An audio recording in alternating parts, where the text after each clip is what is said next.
जयपुर के भाकरोटा क्षेत्र में शुक्रवार सुबह हुए भीषण हादसे ने पूरे इलाके को दहला दिया। दिल्ली पब्लिक स्कूल के पास एक एलपीजी टैंकर और ट्रक की टक्कर से भयानक विस्फोट हो गया। इस हादसे में 11 लोगों की मौके पर ही जलकर मौत हो गई थी, जबकि 35 लोग गंभीर रूप से घायल बताए गए।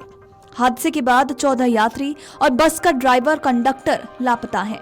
एलपीजी टैंकर अजमेर की ओर से जयपुर आ रहा था। डीपीएस स्कूल के पास टैंकर यू टर्न ही ले रहा था कि तभी जयपुर की तरफ से आ रहे ट्रक ने टैंकर के नोजल में टक्कर मार दी। नोजल से करीब 18 टन गैस फैलकर 200 मीटर के दायरे में गैस का चैम्बर बन गई।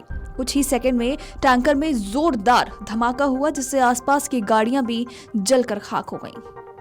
बता दें कि जयपुर के भीषण अग्निकांड में मृतकों का आंकड़ा अब बढ़ता ही जा रहा है। अब तक 14 लोगों की मौत हो चुकी है, जबकि 30 से ज्यादा लोग घायल बताए जा रहे हैं और इनमें से 28 लोग 80% से ज्यादा जल चुके हैं, जिनमें से करीब कई लोगों की हालत गंभीर बताई जा रही है। हालत बेहद खराब है।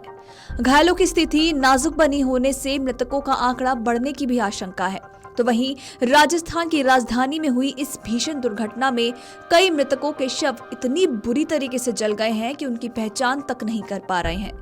ऐसे शवों की पहचान के लिए सरकार ने डीएनए टेस्ट करने का भी फैसला किया है। मृतकों के डीएनए सैंपल जांच के लिए भेजे जाने के निर्देश दिए गए हैं। तो वहीं जयपुर के सवाई मानसिंह अस्पताल की मॉर्चरी से टेस्ट के लिए सैंपल लिए गए हैं। 6 शव ऐसे हैं जिनकी शिनाख्त नहीं हो पा रही है। शुरुआती जांच में सामने आया है कि आग में जो बस जलकर खाक हो गई है, उसका परमिट 16 महीने पहले ही एक्सपायर हो चुका है। बता दें कि 20 दिसंबर को जयपुर अजमेर हाईवे पर सुबह करीब 6 बजे के आसपास एलपीजी टैंकर और ट्रक के भीषण टक्कर के बाद जोरदार धमाका हुआ। इस धमाके के बाद आग की लपटें दूर दूर तक पहुंची, जिसने वहां से गुजर रहे करीब 40 वाहनों को चपेट में ले लिया था। इस हादसे के कई भयावह वीडियो भी सोशल मीडिया पर सामने आ चुके हैं, जिसमें जिंदा जल चुके लोगों की खाक हो चुकी लाशें तक नजर आ रही हैं। हादसे में घायल लोगों की तस्वीरें भी सामने आ चुकी हैं, जिसमें 50% से ज्यादा लोग जले हुए हैं। हादसे पर supreme court committee on road safety ने मुख्य सचिव से रिपोर्ट भी मांगी है। तो वहीं राजस्थान के मुख्य सचिव सुधांश पंत के निर्देश पर हादसे की जांच के लिए एक कमेटी का गठन भी किया गया था। संयुक्त जांच दल हादसे के सभी पहलुओं की विस्तृत जांच करेगा और ये समिति दुर्घटना के लिए जिम्मेदार निर्माण और विभाग के दूसरे पहलुओं को भी जांच करेगा। आपको बता दें कि supreme court committee on road safety ने इस मामले में 20 जनवरी तक जांच की रिपोर्ट मांगी है। हालांकि कमेटी अगले सप्ताह की रिपोर्ट जमा करने की तैयारी कर रही है। हादसे में जान गंवाने वाले मृतकों और घायलों के लिए मुआवजे का भी ऐलान हो चुका है। आपको बता दें कि राजस्थान सरकार मृतकों को 5 लाख रुपए, तो वहीं घायलों को 1-1 लाख रुपए की सहायता देगी।